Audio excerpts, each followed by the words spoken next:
எல்லாருக்கும் வணக்கம். ஸோ பாருங்கள், நம்ம கத்திரிக்காய் செடியை பதியம் போட்டிருந்தோம். செடியெல்லாம் முளைச்சிட்டு நல்லா நெருக்கமாக இருக்குது. ஸோ சின்ன சின்ன செடியெல்லாம் பிடிங்கி வேறு இடத்துல பதியம் போட போகிறோம். ஸோ வாங்க பார்ப்போம். இங்கே பாருங்கள், ஸோ இங்கே நம்ம விதையை தூவி விட்டோம். ஸோ நிறையா செடி பெருசாகிட்டு, ஸோ பூ ஆல்ரெடி ஆல்மோஸ்ட் பூ வைக்கிற ஸ்டேஜுக்கு வந்துட்டு, ஸோ சின்ன செடியெல்லாம் பிடுங்கி ஊனிகிட்டு இருக்கோம். ஸோ வாங்க அதை போய் பார்ப்போம். ஸோ இது ஃபுல்லாக இந்த ஓரத்தில் ஃபுல்லாக செடி கத்திரி செடி ஃபுல்லாக பதியம் போட்டிருக்கோம். இது பாருங்கள், ஊனிட்டோம் எல்லாத்தையுமே. இது எல்லாமே கத்திரி செடி தான். ஸோ இது வரைக்கும் ஊனியிருக்கோம். எல்லாம் பதியம் ஊனியாச்சு. ஸோ லைட்டாக தண்ணியை ஊற்றிடுவோம்.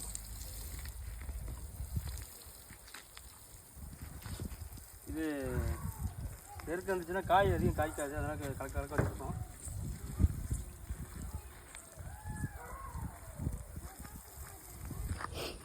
பார்த்திங்கன்னா மொத்தம் 20 கன்று நம்ம இங்கே பதியம் போட்டிருக்கோம்.